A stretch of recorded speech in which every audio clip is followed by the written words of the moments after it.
말씀 사도행전 25장 1절에서 12절 말씀을 가지고 믿음의 최고봉, 믿음도 그 단계가 있고 수준이 있다는 것을 말씀해 주시는 내용입니다.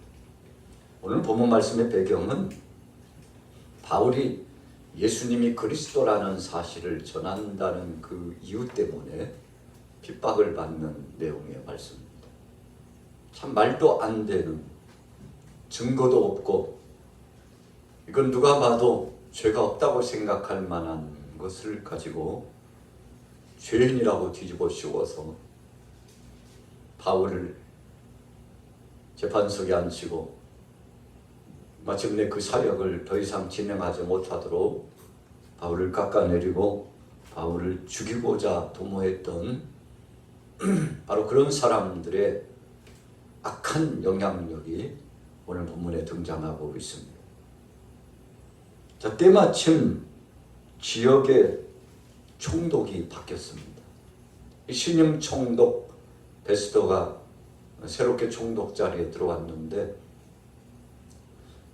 바울이 재판을 받다가 총독이 갑자기 바뀐 겁니다. 자, 하나님의 섭리라고 할 수 있습니다.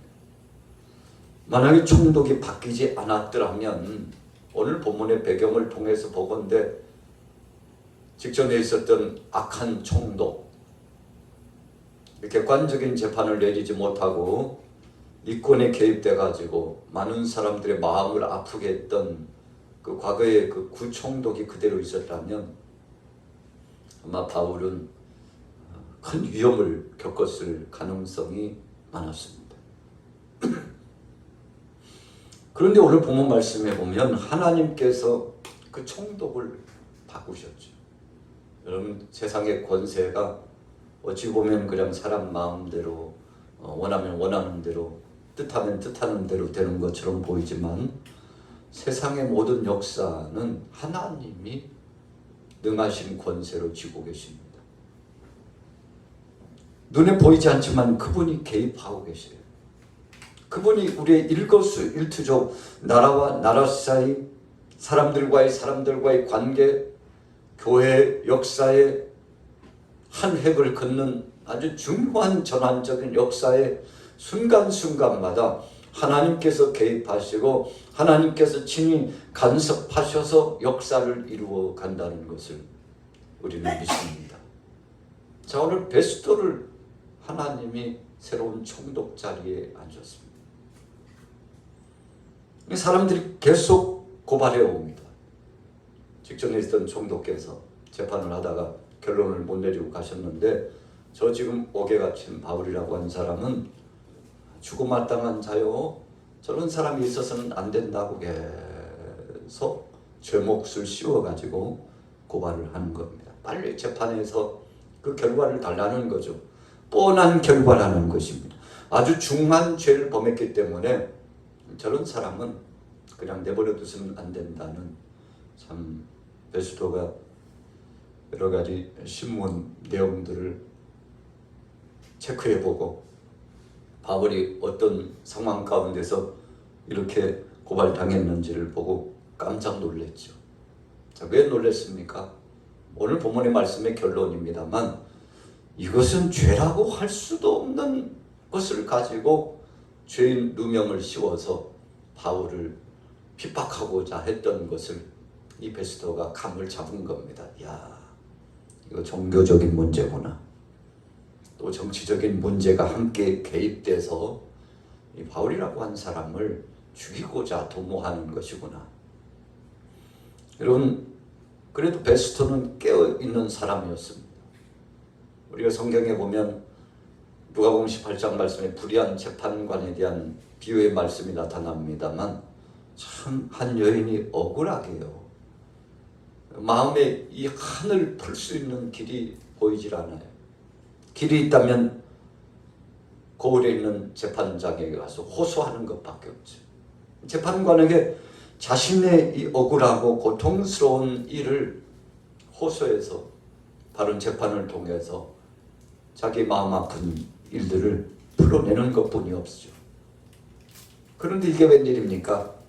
이 재판관이요, 뇌물에 눈이 어두운 사람, 정치적으로 문제가 많은 사람이었습니다. 사람들과의 관계 속에서 이권이 개입되어지는 재판관이었습니다. 여러분, 객관성을 이루고 법조문에 따라서 정말 이 사람이 억울하지는 않는지, 어떤 문제 때문에 이런 일이 발생했는지 소상하게 파악해서 시간을 두고 증거를 수집하고 또 거기에 증인들을 세우기도 하고, 이렇게 해서 절대 기울어지지 않고 법조문대로 또 행하는 대로 판결을 내려야 되는 것이 재판관이죠. 그러나 그렇게 하지 않는 재판관, 더군다나 한 여인의 문제에 대해서 관심조차 없는 사람이죠. 여러분, 관심이 없다는 거 의도적으로 계속 재판을 미루고 판결을 나타내지 않고 고통을 주고 괴롭히는 것입니다. 시간이 지나면 그냥 지불에 지가 떨어져 가지고 항복하리라, 이런 술책을 가지고 간 거죠. 여러분, 그러나 한 여인이 나가서 지속적으로 부르짖어 청원합니다. 억울합니다. 재판관님, 잠을 이룰 수가 없습니다. 너무나도 분하고 괴로워서 견딜 수 없습니다. 이 억울함을 풀어달라고 매일처럼 가서 호소하니까 나중에는 귀찮아서라도 그 여인의 문제를 풀어줬다는 이야기가 있지 않습니까? 그러면서 예수님께서 하물며 하늘에 계신 아버지께서 사랑하는 자녀가 생선을 달라고 하는데 뱀을 줄 아버지가 어디 있겠느냐. 하나님께서는 구하는 자에게 좋은 것을 주신다. 이 무슨 뜻입니까? 억울하고 고통당하고 하나님 앞에서 정의를 구하여서 바른 판결을 원하는 모든 사람들 편에서 하나님은 약한 자의 편이요 의로운 자의 편이며 하나님 뜻대로 살아가는 사람들의 편에 서서 그 사람 편에 서서 하나님께서 온당하게 정당하게 정의가 실현되고 마침내 악의 구축을 구축했던 사람들이 심판받고 의인들은 구원함을 받고 승리하여 하나님 앞에서 소원을 이루게 되는 역사가 있을 것이라는 거죠. 자, 오늘 본문에 바울이 이 베스도 총독이 오기 전에 적지 않게 어려움을 많이 경험했습니다. 그래서 종교적으로 제사장을 비롯한 바리새인들, 사두개인들 할 것 없이 계속 바울을 공격하는 겁니다. 왜 공격했습니까? 예수가 그리스도라고 전하는 이 문제 때문에 예수가 죽은 자 가운데서 3일 만에 부활하시고 우리의 모든 죄를 담당하시고 죽으시며 부활하신 그 주님이 메시아라고 계속 전하니까 유대교주의자들이 껄끄러운 겁니다. 야, 이러다가는 저 신흥 종교 저 이단자와 같은 저 바울의 세력 앞에 우리 세력이 약해질까 겁난다. 여러분, 그래가지고 의도성을 가지고 거짓 증인까지 세워가지고 바울 업신여기고 죽이려고 도모했던 것이죠. 그러나 바울은 아랑곳하지 않았습니다. 오늘 11절 말씀해 보세요. 같이 한번 읽어볼까요? 사도행전 25장 11절 말씀 같이 읽겠습니다. 시작. 만일 내가 불의를 행하여 무슨 죽을 죄를 지었으면 죽기를 사용하지 아니할 것이나 만일 이 사람들이 나를 고발하는 것이 다 사실이 아니면 아무도 나를 그들에게 내어줄 수 없나이다. 내가 가이사께 상소하노라 한데. 신임 총독 베스도와 또 그 주위에 있는 함께한 사람들에게 자신의 결백을 주장합니다. 아무런 죄를 지은 적도 없다. 내가 한 것이 있다면 예수가 그리스도라고 복음을 전한 것밖에 없습니다. 그것이 죽을 일입니까? 그것이 재판 자리에 와가지고 판결을 받아야 될 만큼 큰 죄입니까? 아무런 죄도 내가 재판을 받고서 오늘 이 자리에 서야 될 죄를 범한 일이 없다고 억울하다고 그러면서 바울이 이미 자신이 로마 시민권자인 것을 드러냈죠. 이 베스도 총독이요, 바울의 뒷조사를 해보니까 보통 사람이 아니에요. 율법주의자 중에 율법주의자예요. 가말리엘 문화 출신이요. 자, 유대인들 속에서 아주 유직급에 속한 가문의 사람이요. 또 바울의 친구들만 해도 상당 부분 탄탄한 자리에 있는 친구들도 많고, 더 깜짝 놀랐던 것은 바로 이 바울이 로마 시민권자였다는 사실에 깜짝 놀라게 됩니다. 야, 가이사에게 상소를 한다고. 여러분, 로마 황제에게 상소하고 나는 억울해서 지역 고을에서는 재판받을 수 없으니, 여러분, 이 당시에 로마 시민권자는 그 시민권자가 원하는 대로 그 지역에서 나가서 최고로는 황제 앞에까지 가서도 상소할 수 있는 자격이 부여되었습니다. 여러분, 요즘도 우리가 나라와 나라 간의 관계를 보면 좀 힘 있는 나라에 속한 사람들은요, 우리나라에 들어와서 이렇게 생활을 해도 우리나라의 법보다는 그 나라의 법에 저촉을 받고 재판을 받도록 하는 그런 약조항들이 굉장히 많습니다. 대표적인 것이 우리나라에 주둔하고 있는 미군 같은 경우가 그렇습니다. 여러분, 죄를 범해도요, 바로 그 즉시 미군 부대에서 와가지고 군인을 데리고 갑니다. 우리나라 대한민국의 경찰에 잡혀도 여러분, 우리나라 법에 의해서 재판을 받지 않고 미군 군법에 의하고 또 그 나라의 법에 의해서 재판을 받을 수 있는 이 보호 장치가 되어 있습니다. 그래서 여러분, 미국의 시민권자라고 하는 것, 그것을 그 사람들은 굉장히 자긍심을 갖고 자랑을 하지 않습니까? 오늘 바울도 그랬어요. 유대교주의자들이 끊임없이 고발을 하고 바울을 죽이고자 도모했지만, 나는 로마 시민권자요, 죄가 없는데 증거도 없이 함부로 재판 자리에서 판결을 할 수는 없다고 가이사 황제에게 가겠다고 이렇게 하니까 베스토가 상당 부분 긴장을 했죠. 그리고 사실인즉 모든 정황을 파악해 보니까 베스토가 나중에도 이야기합니다만, 저가 황제에게 상소만 올리지 않았어도 내가 죄 없다라고 판결해서 저를 풀어주었을 텐데, 이렇게까지 이야기합니다. 여러분, 그러니까 바울 편에 서서 로마 시민권자라고 하는 그 입지를 세워주고 아주 철저하게 보호막을 쳐줬는데, 여러분, 그냥 한 인간 베스토가 한 것이 아니라는 겁니다.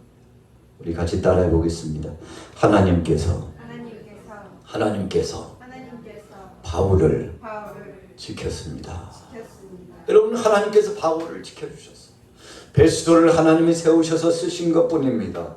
그래서 하나님께서는 어제나 오늘이나 영원토록 동일하셔서 사명자는 죽지 않는다는 이 명언의 말씀, 진리의 말씀이 응해지도록 되어진 거 아닙니까? 그래서 우리가 죽고 사는 것도 내 마음대로 되는 것이 아니죠. 하나님께 달려 있습니다. 그래서 우리는 늘 그렇게 고백하죠. 사명자는 죽지 않는다. 무슨 뜻입니까? 아직 주님이 저와 여러분들에게 할 일을 맡겨주셨다면, 해야 될 일을 맡겨주셨다면 그 사명자는 절대 죽지 않는다는 것입니다. 그 일을 마치기까지 하나님께서 그 생명을 보존해 주시고 상황을 이끌어 가주시고 그 육체와 영혼을 간격히 해주셔서 강건한 심정으로 책임져 주신다는 것입니다. 여러분, 오늘 본문을 보면서 첫 번째로 복음 전파에 목숨을 건 바울의 믿음을 볼 수가 있어요. 자, 두 번째는 무엇입니까? 그는 언제나 어디를 가든지 화제거리의 중심이 되었습니다. 여러분, 무엇 때문에 그랬습니까? 바울이 인기나 좀 얻으려고 그랬나요? 그러지 않습니다. 바울이 사역을 진행하면서 아덴에 가가지고, 아덴은 철학의 도시잖아요. 철학자들이, 이 궤변자라고 하는 철학자들이 굉장히 많은 도시입니다. 바울이 웅변력이 있고 지식이 있고 또 꽤 말기나 잘하는 사람이었기 때문에, 그가 사람들과의 이 말싸움에서 뒤진 적이 없을 만큼 대단한 사람이었습니다. 그래서 그가 아덴에 가가지고 자신의 지식을 자랑하고 또 철학적인 학문을 자랑하고 그래가지고 설득해서 사람들을 꼼짝 못하게 하는 겁니다. 바울이 좀 우쭐했죠. 야, 그래.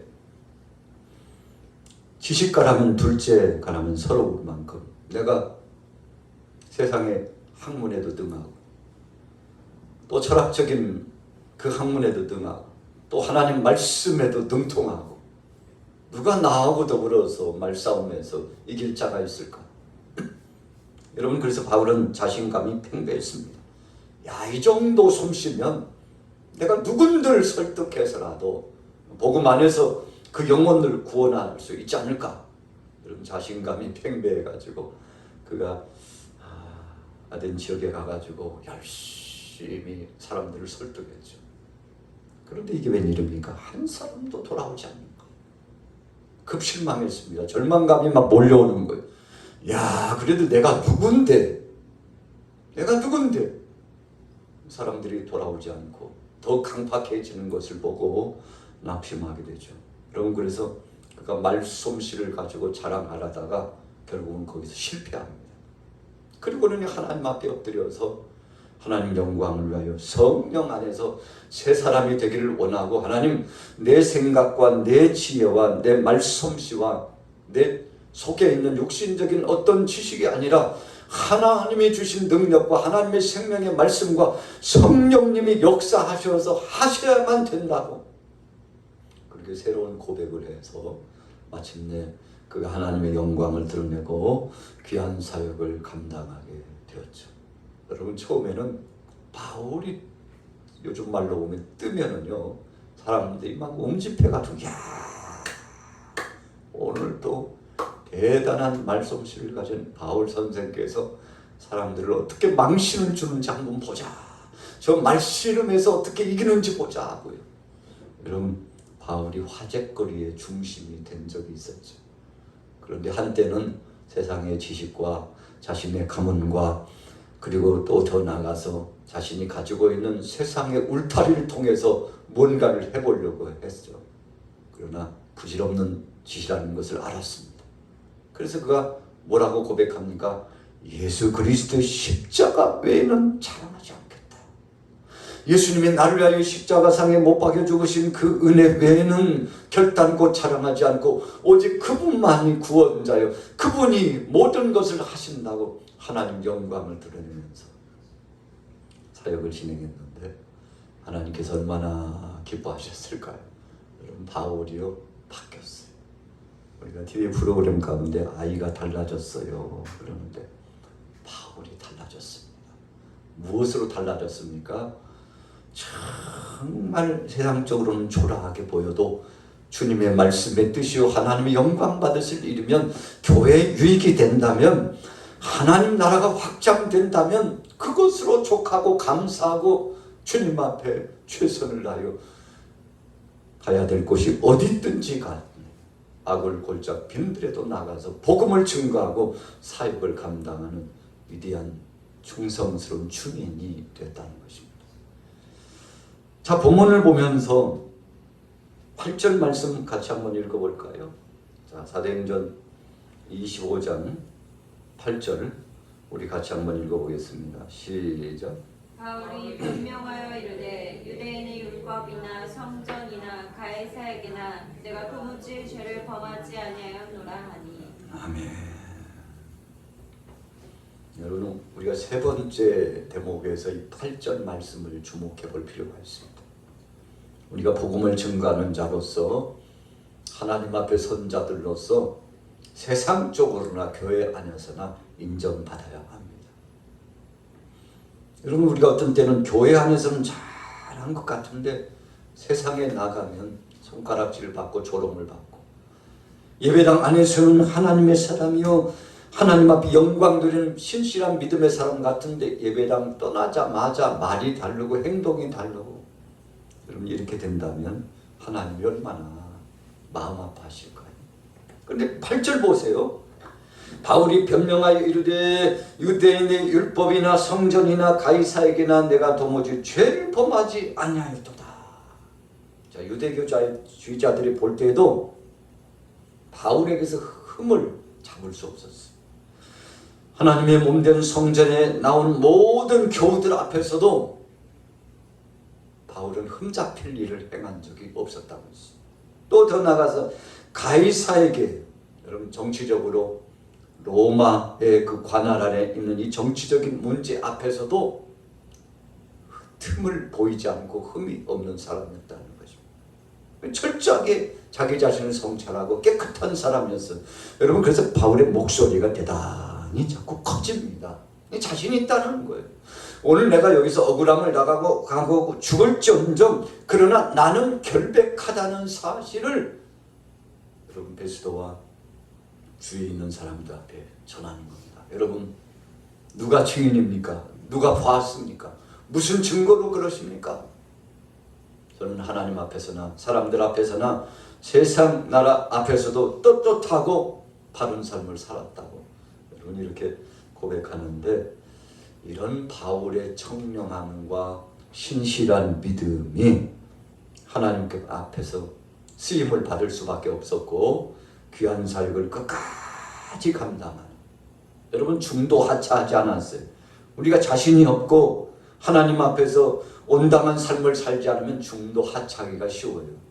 양심이 찔려서도 그렇고 영력이 떨어져서도 그렇고 세상 것에 미혹을 받아가지고 마음을 빼앗겨서도 그렇고 중도하차할 확률이 굉장히 많습니다. 여러분, 그러나 저와 여러분들은 중도하차하지 않고 끝까지 가야 합니다. 2023년도 뿐만 아니라 오늘 이제 5월의 마지막 날입니다만 6월이 시작되어서도 여전히 우리가 가야 될 그 길을 나는 가리라, 나는 가리라, 그렇게 말씀하지 않습니까? 여러분, 이와 같은 우리의 가야 될 길을 가는 믿음의 역사의 진보가 계속돼야 되는데 어떤 사람만 그렇게 할 수 있습니까? 자신 안에 주어진 신실한 믿음을 지킨 사람만 그렇게 할 수 있는 것입니다. 그래서 아무것도 흠이 없는 믿음을 가졌다고 했습니다. 어디를 보아도 당당한 믿음을 가진 사람이었습니다. 세상의 어떤 형편의 상황 속에서도 꺼리낌이 없는, 여러분, 그래서 진짜 백이 신앙이 바로 그런 신앙이 아니겠습니까? 우리가 초대 예루살렘 교회가 사도들을 중심으로 똘똘똘똘 뭉쳐서 하나 됐습니다. 조금 있다 보니까 안디옥 교회가 불처럼 일어나서 지역에서 귀한 사역을 잘 감당했죠. 나중에 알고 보니까 하나님 앞에서 바른 정도의 삶을 살아갔던 모범적인 삶 때문에 세상 사람들이 보니까 안디옥 교회 성도들을 보니 참 믿음의 사람이에요. 흠도 티도 없고 인정받을 만한 사람, 존경받기에 합당한 사람들입니다.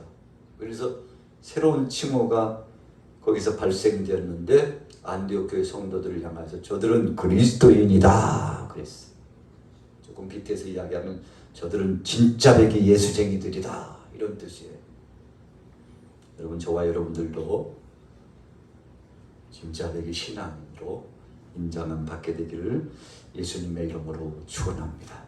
오늘 본문의 바울이 그렇게 인정을 받았습니다. 왜 바울은 이 길을 가야 했습니까? 여러분, 그는 생명의 복음을 로마에까지 가고 마지막에는 스페인까지 땅끝까지 복음을 전해야 되는 주님의 지상 명령을 마음속에 간직하고 있었기 때문에 그는 그렇게 할 수가 있었던 것입니다. 그래서 여러분, 목적이 있는 삶은, 하나님 나라에 대한 뚜렷한 목적이 있는 삶은 세상 상이 아니라 주님이 주신 상을 받기 위하여 이런 목적이 있는 삶은 흔들리지 않습니다. 여러분, 사람 때문에 실족당하거나 넘어지지도 않습니다. 세상이 요란하다고 그래서 흔들리지 않습니다. 오늘 아침에 6시 반경에 다급한 경보음이 울렸잖아요. 북한에서 위성을 쏘아 올리는데 결국은 로켓을 쏘아 올렸는데 날아가다가 떨어졌죠. 그런데 이것은 위험한 것이다 라고 판단을 해가지고 일본에서도 우리나라에서도 위험한 상황으로 해서 대피해야 되는 상황까지 오는 소동이 벌어졌지 않습니까? 참 위급하고 다급한 상황이에요. 경보를 울려주는 겁니다. 빨리 된다는 것입니다. 여러분, 이 시대를 살아가고 있는 우리도 하나님께서 우리를 부르셔서 쓰시고 있습니다만, 여러분, 우리 자신들을 늘 성찰하면서 언제 주님이 오셔서 우리를 부르시든지 간에 여러분, 현존하는 이 삶을 끝까지 정존할 수 있는, 어떤 상황이 와도 흔들리지 않고. 외국인들이 우리 대한민국 사람을 보면 깜짝 놀란대요. 늘 보도되는 것이 38선을 중심으로 해서 뭐 수시로 북한에서 미사일을 쏘아 올리잖아요. 아니, 저 나라는 곧 전쟁이 일어날 것만 같아. 그래서 처음에 핵실험을 하고 미사일을 막 쏘아 올릴 때 상당 부분 외국인들이 또 주변 국가들이 걱정하고 염려하고, 그리고 경제적으로 서로 관계를 맺고 무역을 해야 되나 말아야 되나 그랬어요. 여러분, 지금은요 세계가 다 압니다. 참 대한민국 사람 대단한 사람들이에요.